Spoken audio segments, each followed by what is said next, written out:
جمعہ کے آداب میں سے ایک ادب یہ بھی ہے کہ جمعہ کے لیے بدن اور منہ کی خوشبو کا اہتمام کیا جائے۔ ایک طرف تو غسل ہے، اور غسل میں مزید اضافہ یہ کہ ایک آدمی اچھا لباس پہنے اور خوشبو استعمال کرے اور مسواک استعمال کرے۔ اللہ کے نبی صلی اللہ علیہ وسلم فرماتے ہیں ان ھذا یوم جعلہ اللہ عیدا للمسلمین۔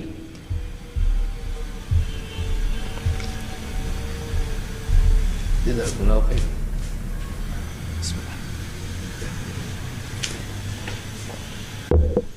الحمدللہ۔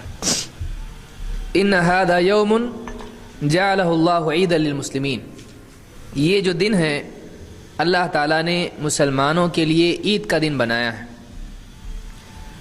یعنی جمعہ کا دن مسلمانوں کے لیے عید کا دن ہے۔ فمن جاء الی الجمعۃ فلیغتسل، لہذا جو جمعہ کے دن آئے وہ غسل کرے۔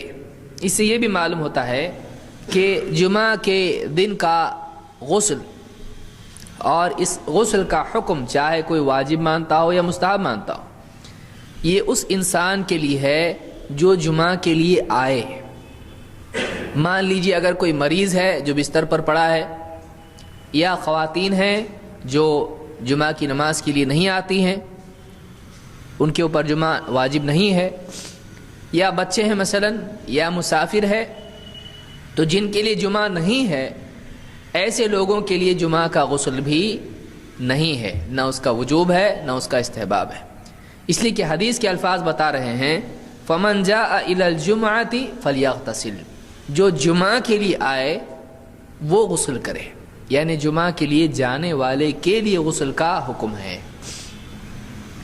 وَإِن كَانَ طِيبٌ فَلْيَمَسَّ مِنْهُ عَلَيْكُمْ بِالسِّوَاكِ، اور اگر اس کے پاس خوشبو ہے تو وہ اس میں سے لگا لے، اور ہاں مسواک کا اہتمام کرو، مسواک کا اہتمام کرو، یعنی خوشبو آدمی لگائے، لوگوں کے بیچ میں جانے والا ہے اور اتنا بڑا اجتماع ہے جمعہ کا، تو کسی کو تکلیف نہ دے، اس اعتبار سے لوگوں کے اندر فرحت رہے، اس لیے آدمی خوشبو لگائے اور مسواک کر لے۔